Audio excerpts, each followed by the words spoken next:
Whatever. TV.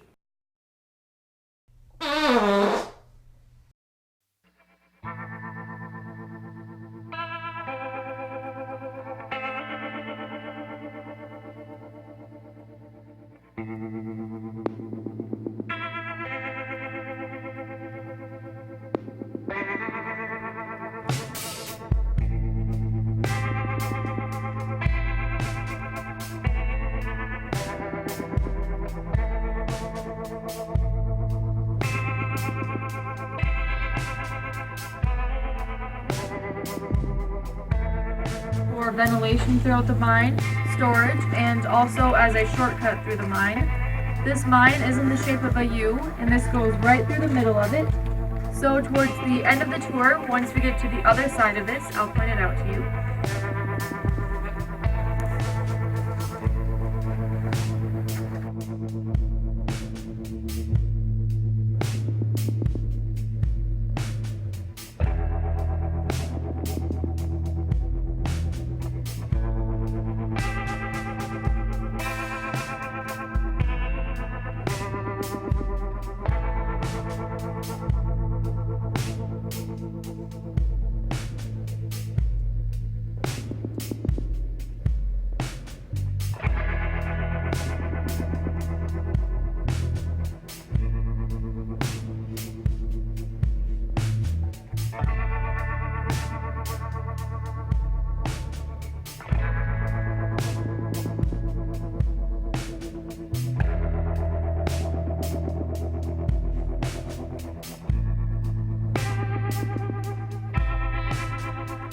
Alright, so all of this black that we see is graphite, which is what's in pencil lead.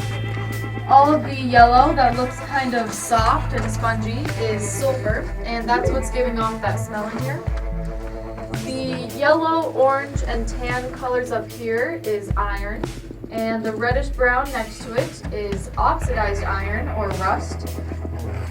This white that's above my head here, and in a couple spots it's kind of a bluish green color, is iron sulfate. And this is actually toxic, so don't lick the walls. Why would you lick them? Just in case. See The white and gray right here is quartz. Quartz was a miner's best friend because quartz and gold were often found in the same areas. There's an old miner saying, follow the quartzes lead to the gold, and that's actually how the town of Lead, which is 3 miles south of here, got its name. Right above the quartz here is fool's gold, or iron pyrite. This mine actually made more money from selling fool's gold than they did real gold. They would sell the fool's gold because it could be used to make sulfuric acid, which was used in the processing of real gold, so that's where they got a lot of their profit. They only got about 14,000 ounces of real gold out of this mine, which might seem like a lot, but the Homestake mine up in Lead got about 50 million ounces of gold. Are there any questions? What's the blue stuff though? That's iron sulfate. Yeah. How long was the mine in operate? 26 years.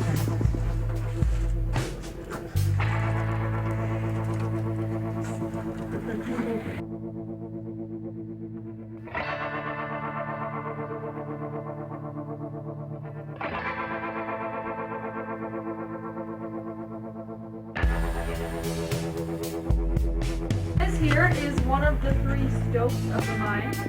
Stopes are just a big room that they were doing the mining in. This is the smallest of the 3. They decided to start looking for the gold here because they found this vein of quartz. So they followed that and it led them to some gold. Throughout this stope there's more graphite, iron, rust, and copper or iron sulfate. These 2 drills that you see in here were not actually used in this mine. They were used in the Homestake mine and donated to us by Homestake. All that they ever used in this mine was a chisel and a hammer. And they worked in pairs. One guy had the chisel, one guy had the hammer, and every pair of men had 1 candle. Since this would be pretty hard to see with just 1 candle, to make it a little easier, the guy holding the chisel would put his thumb over the top of it so the light would reflect off his thumbnail. Then he would put it up to the rock and they would say 1, 2, 3, hit. So as you can imagine, there were a lot of smashed thumbs. But they would do that all day, and by the end of the day, they would have a hole that looks like this one here. Then they would fill the holes with black powder or explosives, light it, and run out. There are no recorded deaths, so as far as we know, everyone did get out safely. But if anyone was ever injured, they would be carried out on one of these. Real comfy. So right back there behind you guys is what's called a fissure. A fissure is a natural fracture in the rocks, and that's actually the only natural part of the mine. It's kind of hard to see, but at the bottom of it, there's about 2 feet of water, and covering that water is a film of sulfur and sediment from other rocks. So that's why it's a different color, and it just kind of looks like a really flat rock.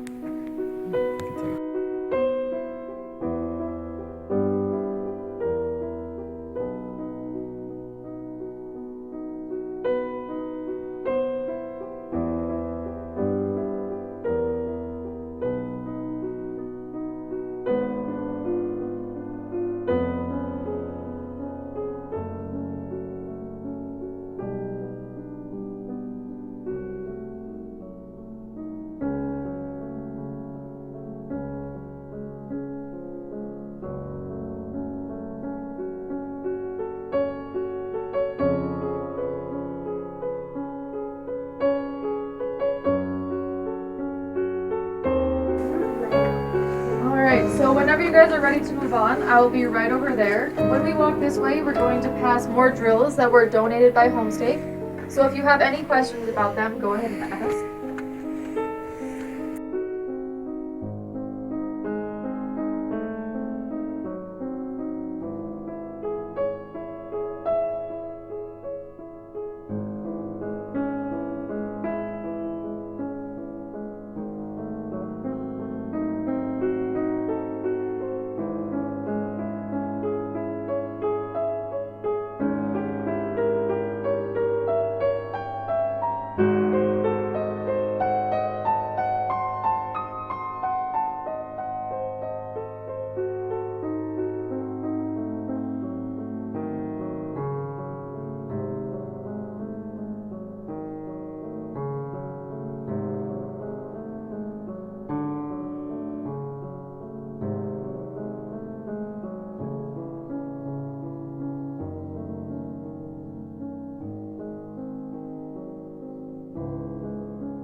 Alright, so right over here is the largest stope of the mine. It goes back about 175 feet, and it's about 30 feet wide and goes up about 50 feet. This was also the most successful stope, and this is where they're mining when they shut down in 1904. They shut down in 1904 because the smelter they were sending all of the gold to burnt down, and they did not rebuild the smelter because a lot of the mines in the area were processing their own gold. And since this mine did not do that, they had to stay shut down. However, in 1917, during the war, sulfur and iron were in high demand, so they mined that until 1918, and 1918 was the last year they were an active mine. They started giving tours through here in 1954, and that's also when they began putting in all of these supports and timbers. While they were mining, they did not have any of these. As they were going through the mine, getting it ready for tours, they found this wheelbarrow, and inside the wheelbarrow, right on the end of it, you can see what's left of one of the miners' boots that they found, and that's actually how they got the name the Broken Boot Mine. Right back there is what's called a test drift, and it's just where they were seeing what they could find. They did not find anything to mine, but they did find more water. Whenever they would find water, they would usually stop mining there because they would have to bucket the water out by hand, and it would just be a lot easier to start mining in a different area. But they did test the water, and it's actually safe drinking water. That drift goes back about 25 feet, and the water is 2 to 3 feet deep. And right back here is a cave-in that happened in the winter of 2010. That was just due to all the moisture that we had that year. Behind that cave-in is the second largest stope of the mine.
So now, if it's okay with everyone, I can light this candle and turn on the lights and show you guys what it was like while they were mining.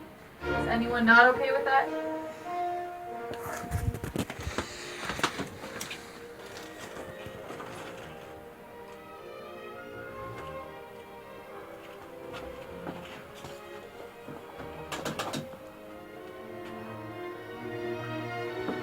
Mine. They would want to be close enough to the candle so they could see the light reflecting off the guy's thumbnail, but they wouldn't want to get too close because if they did, they could accidentally blow out the candle, then they would be in complete darkness. After a few hours of being in complete darkness, you would start feeling dizzy and losing your balance. After a few days of it, you could start losing your eyesight and eventually go blind. They had mules that would pull the ore carts through the mine, and the mules actually did go blind from being in the darkness for so long. So does someone want to blow up the candle? No. Pretend like it's your birthday.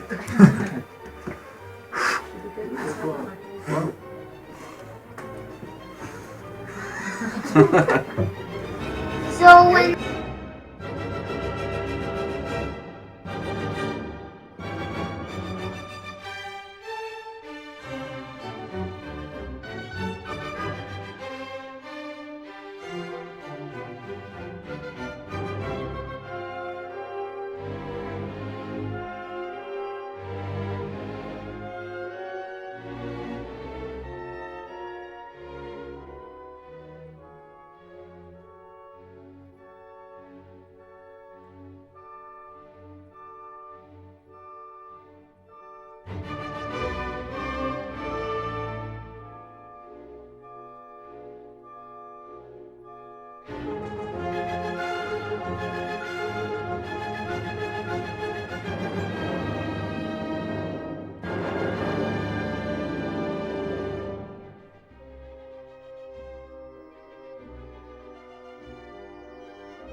Alright, so right over here, you'll see a bunch of chisel marks in the rock, and this was one of the methods that they used. It's called assaying rocks, and they would just take the chisel and get some sample of the rock and be able to test it and see if there was anything that could potentially lead them to gold in the area.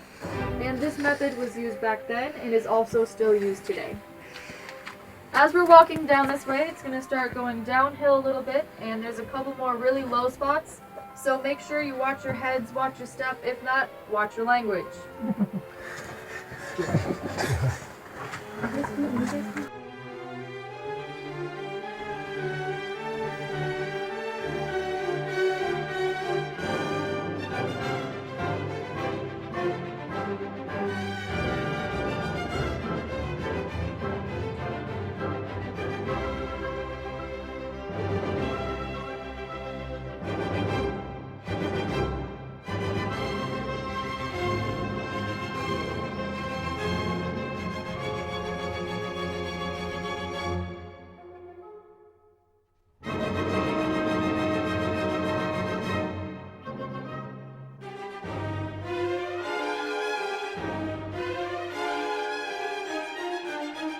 Alright, so the temperature in here will stay pretty constant throughout the whole year. The lowest it'll get is about 50 degrees, and it won't get any higher than about 60 degrees. Right up here is the other end of the crosscut drift that I showed you in the beginning of the tour.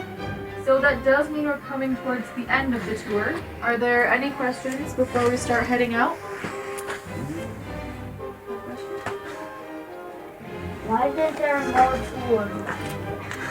I don't know.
So we are at the end of the tour. I hope you all enjoyed it. If you did, my name is Jaden. If you didn't, my name is Katie.